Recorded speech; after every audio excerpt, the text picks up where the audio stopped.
तो जब मेरे साथ ये हुआ, पूरी स्पाइनल कॉर्ड में गर्माहट सी आ जाती है, ईयर्स ऑफ एक्टेसी। और उस समय हमें लगता है कि लाइक कुछ ऐसा हो रहा है जो हमने आज तक कभी फील नहीं किया है हमारी इतनी लाइफ में।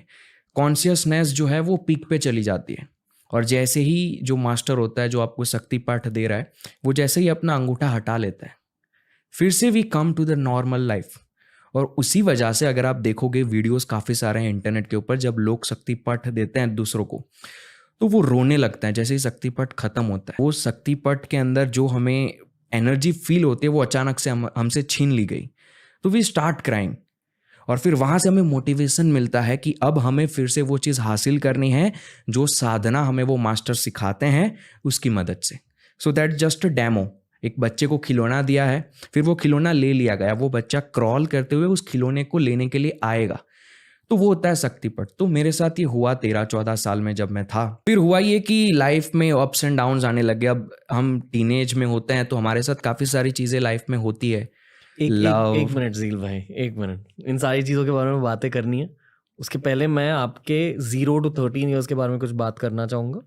बिल्कुल। कुछ स्पिरिचुअल इंक्लाइन थी आप में? क्योंकि अगर 23 ईयर्स पर आप लोगों को अध्यात्म के बारे में चीज़ें सिखा रहे हैं, इतने सारे टेक्निकल चीज़ें सिखा रहे हैं, आप कोई, अकॉर्डिंग टू मी आप नॉर्मल सोल नहीं हो, आप थोड़े से एक स्पेशल सोल हो। तो मैं एज 0 to 13 के बारे में भी बात करना चाहूँगा। ठीक है। क्या हुआ था आपके बचपन में? कुछ पता था खुद के बारे में? बचपन में जहाँ तक मुझे याद है एक नॉर्मल सा बचपन था, लेकिन मेरे जो फोर फादर हैं वो स्पिरिचुअली बहुत इंक्लाइंड थे। आज भी मुझे लोग कहते हैं कि वो जब हमारे घर आते थे तो उन्हें पानी देखकर पता चल जाता था कि ये पानी किस प्रकार से वाइब्रेट कर रहा है, उसे पीना चाहिए या नहीं पीना चाहिए। आज मुझे लोग ये कहते हैं, अब मैं बड़ा हुआ और जब मैंने स्पिरिचुअलिटी को समझा तो मुझे समझ में आता है कि वो जो थे वो किस लेवल पर स्पिरिचुअल इंक्लाइंड थे।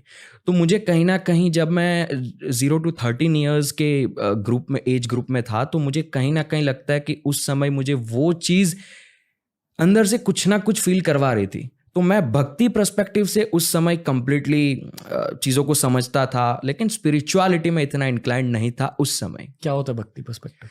भक्ति पर्सपेक्टिव का मतलब है कि आप, अब भगवान आपके सामने है, अब भगवान को जैसे आज भी बहुत सारे लोग ये करते हैं, मैं देखता हूँ बहुत सारे यूथ है ना, वो ये चीज़ करते हैं। भगवान को वो बस वो भाव होता है उनके अंदर, वो अटैचमेंट होता है। ठीक है, वो भगवान है, वो मेरे पिताजी जैसे हैं, वो मेरे माताजी जैसे हैं, और मैं उनकी पूजा करता हूँ और वो मुझे मेरी लाइफ में अच्छे से चला रहे हैं। ये होता है भक्ति पर्सपेक्टिव। बट स्पिरिचुअलिटी जो है वो भक्ति पर्सपेक्टिव के बियॉन्ड चली जाती है और पूरा एक नया पाथ आपके सामने खुल जाता है। मैं थोड़ी सी चीज़ बता सकता हूँ।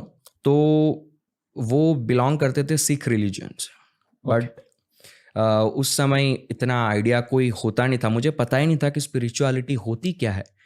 तो उस समय वो प्रोसेस होता था, बहुत सारे लोगों को ये मिलता था एक साथ। आज भी मुझे वो जगह याद है जहाँ पर मेरे साथ ये चीज़ हुई थी। तो वहाँ बहुत सारे लोग बैठे होते हैं और हमारे साथ ये जो मैंने बताया शक्ति पाठ होता है। तो उस समय जब मेरे साथ हुआ तो जितने लोग बैठे हुए थे उनसे ज़्यादा मैं रो रहा था, वाइब्रेट कर रहा था। तो वहाँ पर मुझे वो मास्टर के साथ वो अटैचमेंट हो गया था। वो मास्टर ने मेरी लाइफ में वो चेंज दिया, वो सीड रखा। तो वहाँ वो मुझे मास्टर ने थोड़ी बहुत हेल्प की और जिसकी वजह से मैं इतना आज स्पिरिचुअली इंक्लाइंड हो पाया हूँ। तो वो बस एक सीड ग्रो करने के लिए मेरी लाइफ में आए थे। फिर मेरी उनसे कभी मुलाकात नहीं हुई, वो कहाँ है मैं जानता नहीं हूँ, बट समवेयर वो आए और मेरी लाइफ में एक सीड पुट करके चले गए। पेरेंट्स लेके गए? नहीं, मैं जिस स्कूल में था ना, उस स्कूल में वो आते थे एवरी 4 to 5 ईयर्स, और आई एम लकी कि जब मैं था तभी वो आए।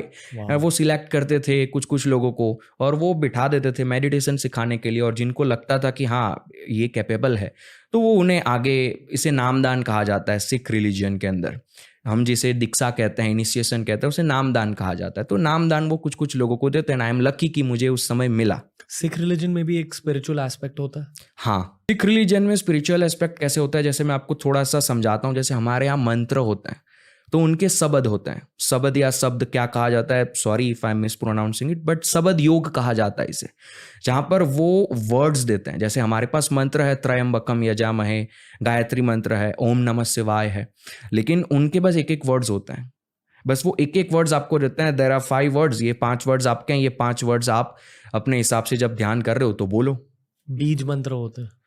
बीज मंत्र हम कह सकते हैं, बट बीज मंत्र क्या क्या होता है कि उसका मतलब नहीं होता है, बीज मंत्र आर मीनिंगलेस, बट ये जो शब्द में वर्ड्स होते हैं उसके मतलब होते हैं। ओके, पंजाबी भाषा में?